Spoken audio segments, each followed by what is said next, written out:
My name is Krista Monger, and I'm doing the ag tour today at the two barns. This first one, the More Barn, is been restored completely outside. It's very awesome, and we're going to talk about it and a lot of different things about ranching and the history of ranching and where it is today. A little bit more about myself.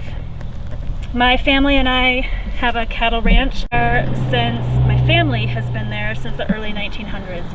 And I'll kind of spread out my history a little bit as we go and talk about each thing. But let's go ahead and talk about who used to own this barn. And the Yachts bought it in 1903, and they bought 160 acres. And then they had it until the 50s, and then the Moores bought it, and now the Moores don't own it anymore. They sold it to a developer, the whole area to a developer, and the Steamboat City Council thought that they had a kind of deal, and they didn't. It kind of fell through, but so with the developer, they were able to make a deal with the developer that City of Steamboat Springs would get these 5 acres. And also they donated in some money to help restore it. And so it was not in this good of shape. And it had the chinking done, a lot of the roof redone.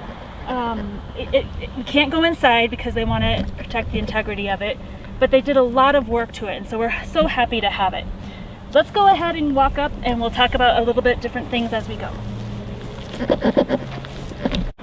And the chute. So this would have been a beef operation where they would have had mama cows and bulls, and they would have raised young calves every spring, would have had them, and then shipped them out every fall. The shipping was a big deal, and usually they did it by truck. I mean, prior to that they had the railroad, and then prior to that, so small scale, they didn't truck at all. But as this economy of scales got bigger, and their herds got bigger, they needed to find bigger audiences to purchase the beef. So this is a oak fence, which is pretty prevalent in the olden days of Routt County. They would have used the oak because it's really strong and it's hard to break. Notice that the poles are on the inside of the posts to keep pressure so the cows could come in. The chute, this would have been a chute to take them to auction. And you might be thinking, why the heck is it so high? And the reason is because they didn't have horse trailers. They didn't have like the small low step horse trailers that everyone has now. They had big stock trucks. And so the Moores from the 50s on would have had a big stock truck, and it would have kind of been not a semi, but one truck together where it was one axle. And it would have backed up into this. They would have hauled their calves in there and then taken them to market.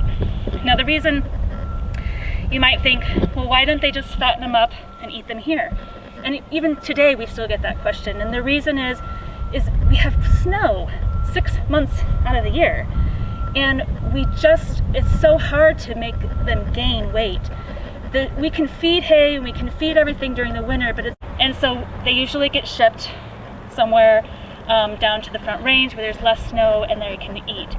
Now even today, this process still exists. And in our ranch where we have beef cows, every November we wean off our calves and they get sold, usually to someone in a feed yard, and it can go either way. So our calves are raised all natural and organic, and it opens up a bunch of different buyers for us. That's not to say necessarily that it's going to end up in that market, but it could. So generally what happens is our young calves, which are at that time going to be about 800 pounds, are going to go down to the Front Range or the west, or like somewhere like Grand Junction, but mostly the feedlots in the Front Range and the Midwest, and they're going to get fattened up.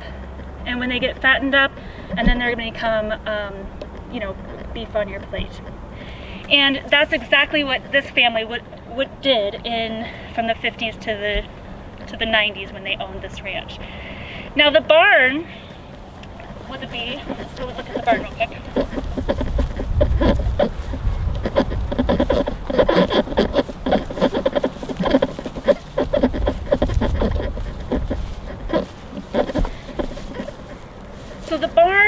wouldn't have been for all of those animals. The barn really is a space for potentially a milk cow, maybe a personal steer that they're feeding out for their own meals later on. It wouldn't have been for their whole herd. Their whole herd wouldn't have been able to fit in here, and they wouldn't have needed to do it anyway. And so in the summer, let's start spring. Spring, the calves are born, they're probably close.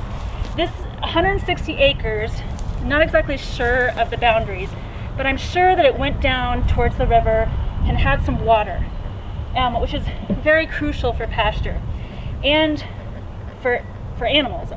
And so they would have had all of their animals here in the spring, and then they would have calved out. Then they would take them up to higher places.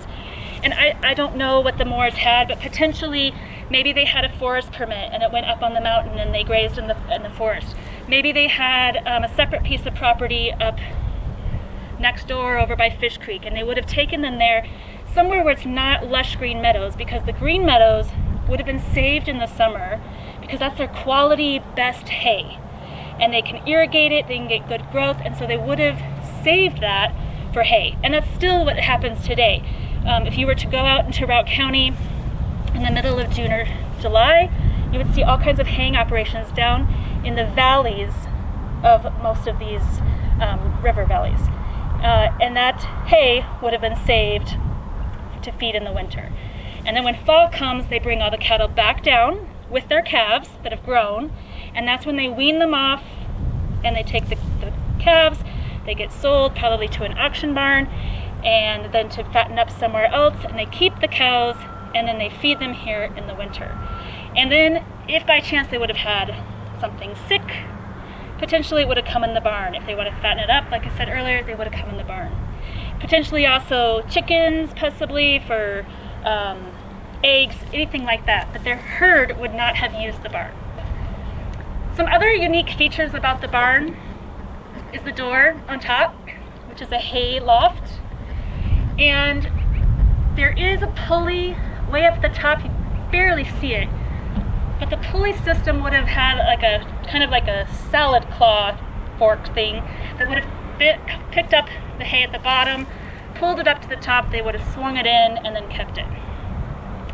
And then inside there'd be stalls of hay, and potentially, I've never been inside this barn, but most barns of this age have little holes on the second floor and they go down to the stalls, so they could just take some hay, drop it down into the hole, and then it'd be already in the manger in the stall down below. So really economical. Great way to store their hay and then also feed it out. Let's travel on to the other side. Suspicion that the right-hand side was a granary. And the reason why I think the right-hand side was a granary is the door at the top, which is very common for granaries because they have this auger type thing.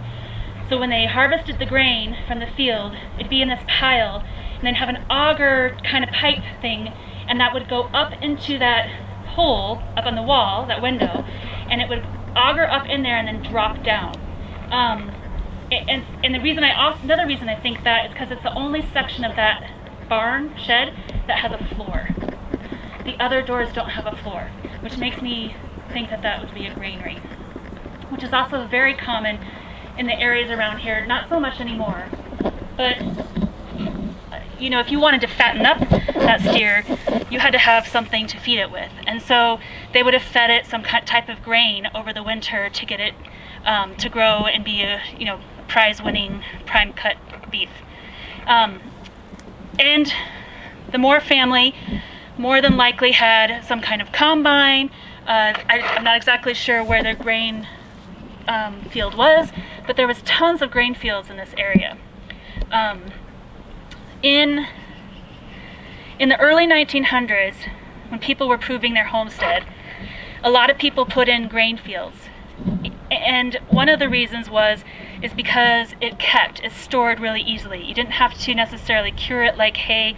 You could just put it in a shed and it'd be great. And then really grain took off in this county almost actually in all of America during World War II and after. World War II decimated almost all of the grain fields in Europe, and Europe didn't have any way of getting grain, and so the demand went sky high, and America responded, putting all kinds of fields into grain. And if they had been grass, they took them out and put them in grain, and which is strange because we hear about this happening in the 20s, you know, the big Dust Bowl and everything, and you think people would have kind of learned their lesson that, oh, the Dust Bowl, we need to have less fields being tilled, and they put them in grass, but then they pulled them right back out after World War II and put them back into grain. Almost any field in Routt County that you go to that looks like a grass field, but it has no trees in it whatsoever, I guarantee at one point in history it had grain on it. It just was it was such an economical boom in our area, this grain that we could have. And wheat and barley were the very main crops, some oats, but mainly wheat and barley. But now there's hardly any, and I think in all of Routt County there's only 2 produced, maybe 3.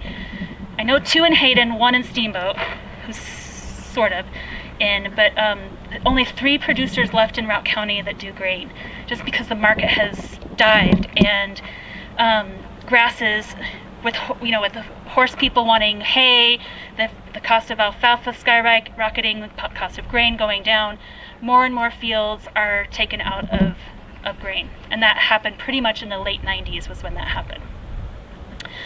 The rest of that shed would have been machinery and or possibly extra stalls. So this is the back door, and I've never seen historical pictures of the whole thing, but I guarantee there was a corral either on this end or that end, so that they could get the cattle in one space, and then if they had to, shoo it into the barn to do whatever they needed to do with it, take care of it, doctor it, milk it, whatever possibilities there was. And then if they had horses as well, if they did have horses, this would have been, somewhere in there would have been a tack room, and then they would have stored all their tack, all their stuff, their riding stuff, all that in there for them as well. Questions about the barn or the sheds or anything so far? Okay, I want to talk about haying next. So this is a piece of hay equipment. It has a couple different names. It's sometimes called a scatter rake or a dump rake. And it would have been, depending on other pieces of technology, it would have been either the second or third piece of equipment to go on the hay. So the hay process is that it gets cut, and in the older days it would have just been a sickle bar.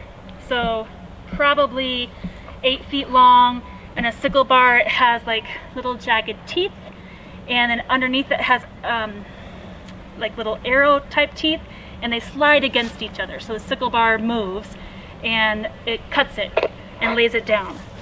They still use a swather with sickle bars, but obviously they're, hanging on to a huge piece of John Deere equipment and no longer horse powered.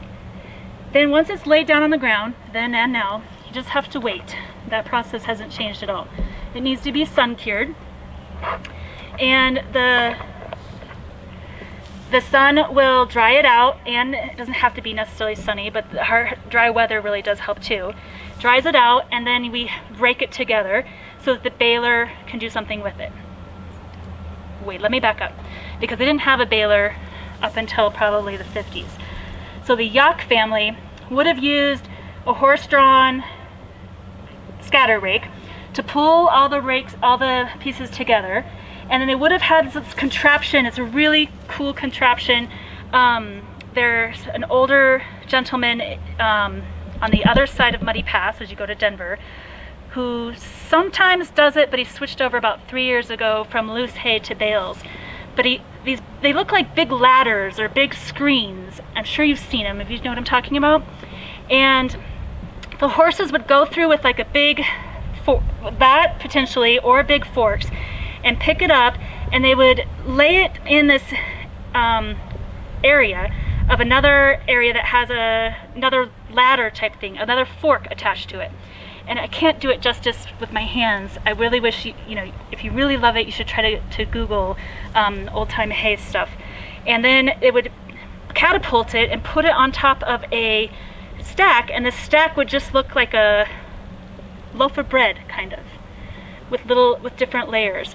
And they didn't have to worry about the hay rotting or going bad, because the hay was laid down over it, and so it kind of creates a little sheath of protection. The top layers may get bad, but the water does kind of slide off of it. And in Routt County, obviously, snow would come on it, but then it would kind of form an ice barrier, and then the water would go off to the side. So that's the first type of hay. Then we went to, everyone knows about the little square bales. We went to square bales, and everyone thought that was magnificent. And it was, because they're 70 pounds, 50 to 70 pounds. You can pull them up yourself. You don't have to have all this horse stuff. You do need to have a tractor to run it. And it's the same thing, only the rakes now are going to put it in the big long lines around the field, and the baler goes around baling it. We've moved from the little bales to big bales, and there's big round and big square. And you may say, like, what's the difference? Why do some have square and some have round? And it's really a preference. If you're going to sell the hay, the big bales fit better on a semi.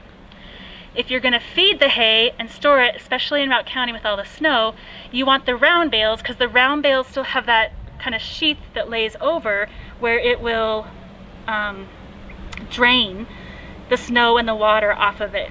Versus the bales of hay, since they're cut, all their sharp ends are, every single side of a bale has sharp ends, and so the water just seeps down into it, and then it can rot. So most livestock producers here in Routt County, if they're using it for their own cattle, will do big round bales. If they're selling it, we'll do big square. Any questions about hay? Well, say more about how those bales are created. Which ones? I know about the small bales. Okay. But I've seen those, but how are the big ones created? So the big round ones, it has, so the tractor's going, and it has these little teeth that pick it up, and then it has has about 8 different belts, huge big belts. They're about this wide, and they're probably 40 feet long, and they meander around this path, and it starts small, so the bale width is about this small, and it pulls it and it circles it, and these belts, they travel, they circle, and continuously are circling, and so they kind of grab the hay and keep it in a circle, and then as they get more, those belts and all the apparatus that's beyond it expand. It's like making a snowball. It is, a lot.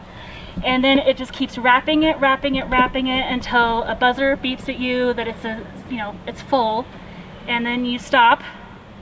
It keeps rotating, and so the twine comes along, and it starts it on one side of the bale. The arm swings down, puts all this, kind of like a bobbin of thread, puts all this twine around it, comes back, and then stops, cuts it itself, and then they pop open the door, and then there's your nice round bale. They use the same kind of twine they did on the smaller bales? They can. There's sisal twine, which can be used on small, but there's also plastic, which can be used on small or big. Our ranch does sisal, which is organic. I don't mean like that organic. I mean it can decompose. And the reason why we do that is because when we feed our hay,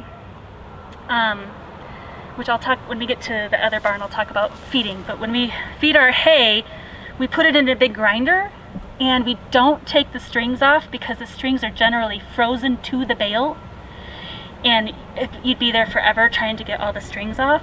And so the blender, so to speak, in the bottom of the grinder just grinds it with the hay, and then it just gets put out there, and so it gets just left in the field, and then it can decompose on its own. So that's why we use sisal. But a lot of people who probably wouldn't have the snow problem or the ice problem, they can use wraps. They have these wraps that make them look like little marshmallows, or they can do that, or they can use the plastic. But you do have to think about, we think about the footprint of all of that waste. Those nets are plastic, and the plastic twine too. We feed 5 of those big bales a day. It's a lot of twine. So we would rather stick with the decomposing one. Other questions? Okay, let's go around.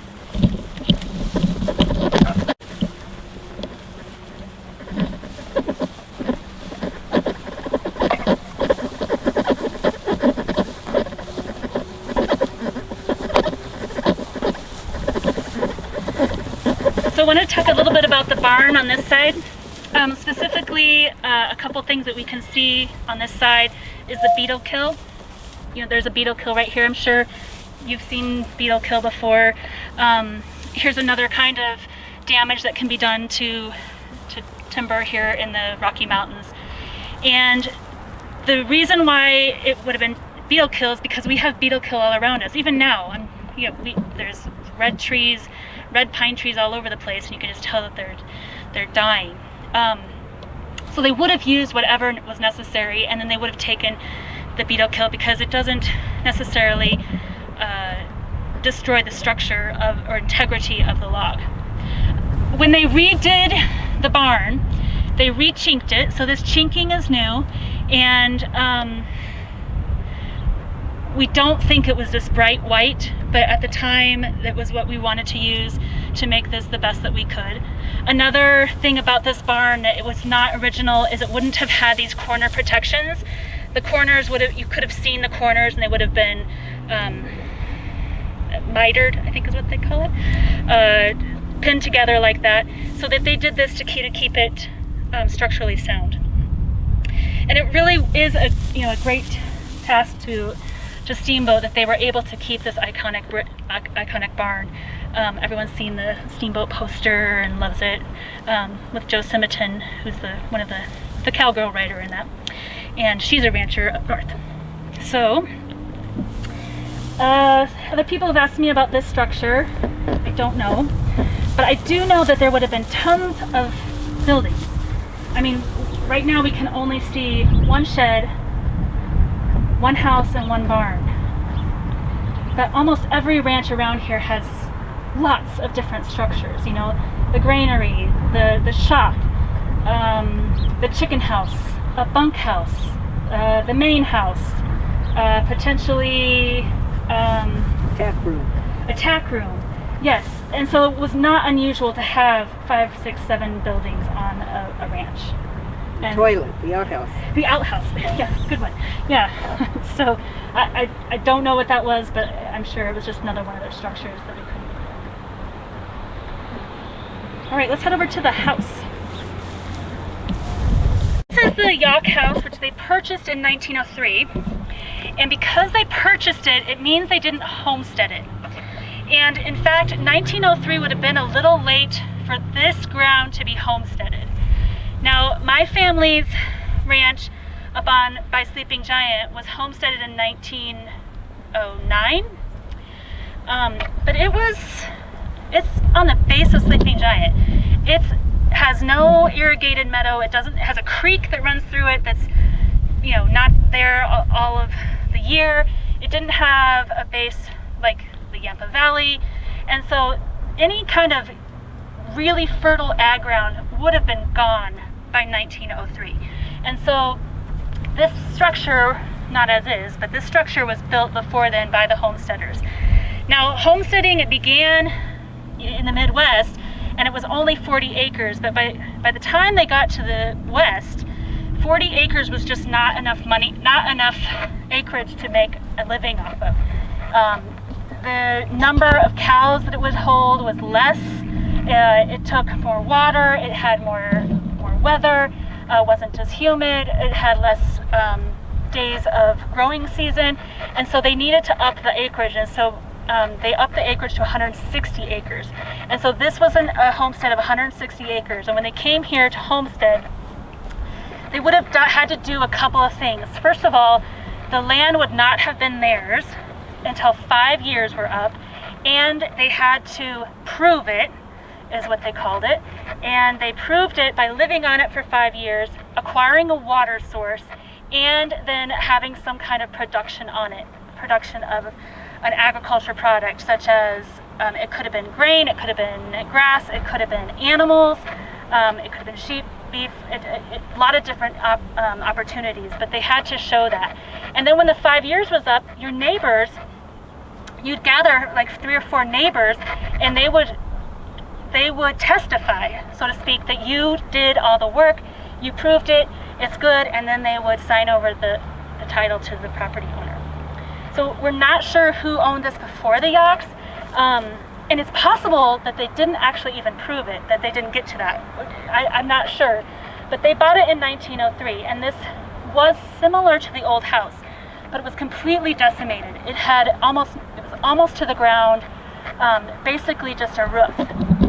And so when they did the Arnold Barn restoration, they decided that later on they wanted to try and do the Yacht Homestead. And the local youth helped build this. They had volunteers throughout the community come and help and put hours into the structure. And one of the neat things about this piece is the roof. And the roof had been like a newer roof that someone put on, and they couldn't match it, and so they just did something temporarily. Well, when the Arnold Barn got reconstructed, it had the exact same roof that they wanted on this one, and they couldn't salvage it for the Arnold Barn. And so the Historical Society was like, we really love that 10. Can we have the 10? And so even though this tin isn't original to this structure, it is the original type. And we got it off of the other barn that we were able to rescue. So I think that's a neat part as well. One other thing to notice about the homestead, or the structure, is the small opening of doors. I've been back and forth with some other visitors, but we think that probably the small door was for heat reasons, because there was no real way to insulate the door. So to have a really small door that you could get things in and out of, but small enough so that you could retain heat into the structure. Also very common in a homestead is the rock foundation. The rock foundation. Probably sandstone or some other local rock that they were able to find. Tried to get a flat area and make the home on off the beams. So very neat. And did you look inside the window? I did. There's a neat little bed in there.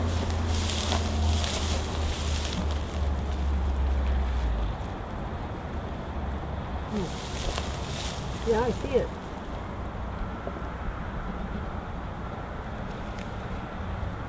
The middle bedstead. Yeah, it's kind of neat that they put that in and put the window so you can see it too. Sure.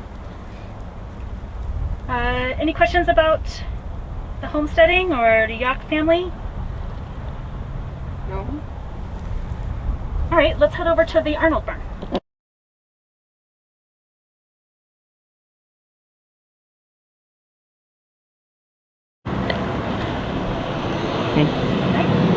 This is the Arnold Barn, built in 1928, not at this location, but down the road, just barely a little bit by the parking lot where the ski parking lot is. And it was a dairy barn. So our last barn was kind of a beef operation. This was a dairy operation where they supplied milk to a bunch of people in Steamboat Springs. The dairy lasted until 1956, and the Arnold boys, by then men, decided that they wanted to get rid of it. I do think that it's really awesome, this boys chore list, for those of you that are watching through the video. Some of their chores were milk the cows, bottle and feed the milk for the bum lambs, feed and water animals, gather eggs from all 500 hens so they could sell them in town, pitch hay down from the loft for cows. And so remember I told you there's probably little holes somewhere in the loft, and they would put the hay down that hole for the cows, for their dairy cows. Bring the milk cans in, carry pails of water to the house, haul coal and wood to the house, and then during winter, they'd have to load the hay and the feed sled, which we'll talk about in a minute, feed the livestock, chop the ice in the creek so the animals can drink, start the fire in the stone milk house to keep the milk from freezing, put straw in the stalls, and then shovel and plow snow. So quite a list for these two boys, and there's a great picture here. At that picture, they're probably only 10 to 12, but I'm sure they're a great help once they got to be older. So the dairy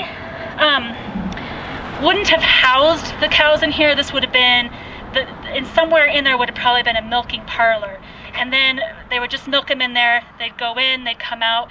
Milk cows are like clockwork. They need to be milked at a certain time each day, and they really thrive on that normalcy. Their body is just used to having the milk depleted at a certain time and then building it up throughout the other parts of the day. And so they would have fed out. They also probably had some lush meadow out here that they would have fed on.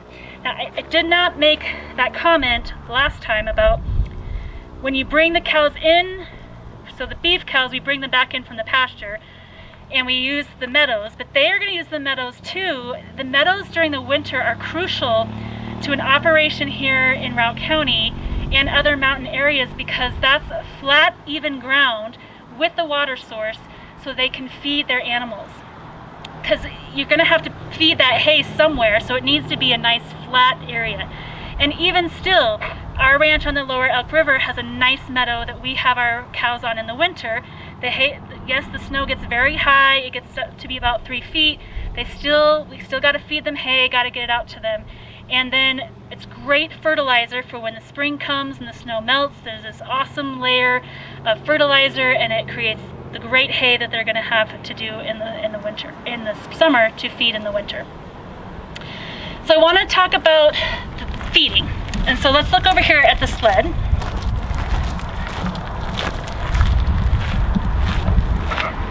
So this is a team-drawn feed sleigh.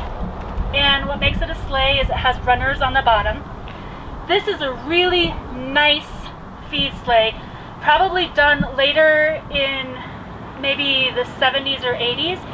And the reason why I say that is because the whole apparatus of the runners are metal, which is uncommon. Mostly people who fed with hay sleds had wood runners with a metal skin, so to speak, along the bottom so that it would slide. And they didn't wax them or anything like you would skis. They just, it was good enough that it was slick and metal. This was donated by Bill Gay, whose family, he's a gentleman about 70 years old now. He doesn't ranch anymore, but his family homesteaded in the Pleasant Valley by Lake Catamount, and they fed hay this way for a long time. And so how it would work is that you'd have a team of horses, and you would go either to the loose stack or the small bales, because by the time we got to big bales, they're not using this anymore. The small bales, and they load it up, they go out to where the cows were, probably down in the meadow somewhere, and they feed the hay off. And when we used to do this, my family used to do this for a long time, and they quit about 1990, kind of when I was in high school they quit. And the reason why they quit doing it is because it's so labor intensive. My mom, we had probably 200 to 300 head of cattle, and my dad and mom would have to make multiple trips with the sled full of hay. And when I say multiple trips, maybe 4 or 5 trips, and they'd stack it high to about maybe 3 to 4 high of bales. And we'd have the square bales, and we'd have an axe. My brother and I had to go on the weekends, but we didn't have to go. School was great. We didn't have to feed. And we would cut the strings with the axe. They'd pop open, and then you'd push them off the side. Sometimes you'd use a hay fork to help get it off the side. But really, if they were strategically placed on the hay wagon, they could just fall right off. And so that helped it out. And then, on days that it had snowed a lot, my dad would have to get up a little early, get the team all rigged out with all the brace collars and all of the reins that go on it, and he'd have to make a dry, it's not fair to call it a dry run, but he'd make a run with the sled and the team just to clear a path through the snow. And then him and my mom would load the first load of hay, go out and feed. So extremely time intensive.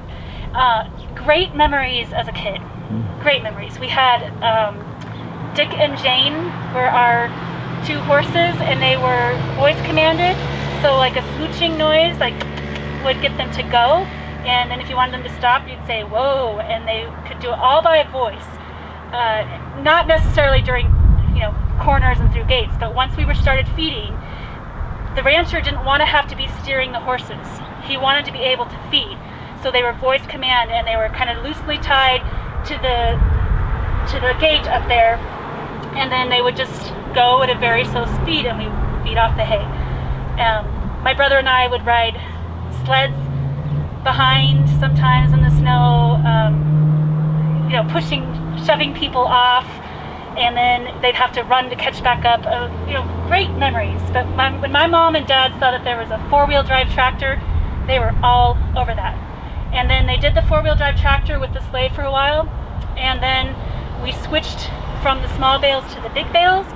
And with that, along with the switch, we bought a feed grinder, like a big bucket, sideways bucket, and the bale goes in it, and it's kind of like a blender at the bottom, and it just chops up the feed and scoots it out the back and makes a nice neat row of feed. And it slimmed down, which probably was like a 5-hour job to a 1.5, 2-hour job. So not near as fun as a kid, but not near as back-breaking for my parents as either. Questions about feeding? Anything else that I've said in other things that I didn't mention? I'm trying to think about. You talked about open grazing, or in Colorado where they can, you can let them open range. Open range. Open range, yes. Yes, so back before fences, there was open range. And it was kind of like, first come, first serve, and they would go certain places. And about this is a total stab in the dark.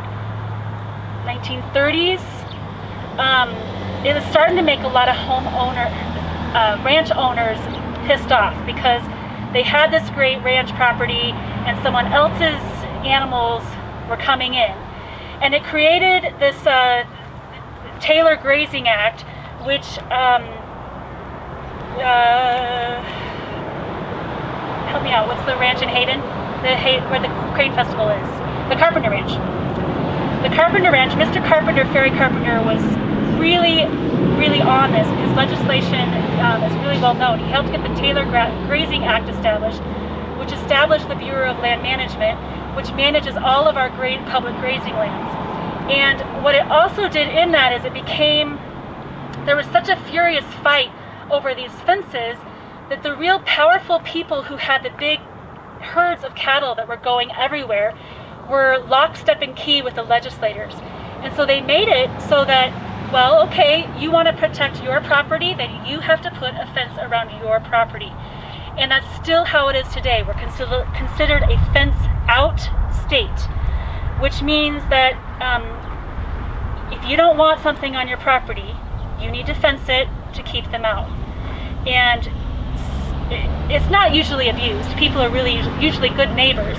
But if you and I are neighbors, and I mend the fence, do a good job mending the fence, and then you decide not to do your half, and I let my cows out, and you get mad at me because my cows are out, I can say, but you didn't do your side of the fence. I'm sorry, you do your side of the fence, and I'll put them back in, and we'll be good.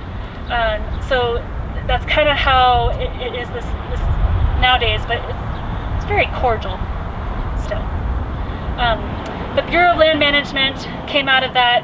all of our grazing areas, and there's BLM permits for grazing, there's forest permits for grazing, there's state land for grazing. Even Division of Wildlife has some. There's all these different entities where you can lease from. And the mountain doesn't anymore, but they used to graze it. The ski mountain, they used to graze it. My grandfather used to graze sheep on it, and he would tell us about, just penciling in how many sheep they were going to lose from bears or mountain lions.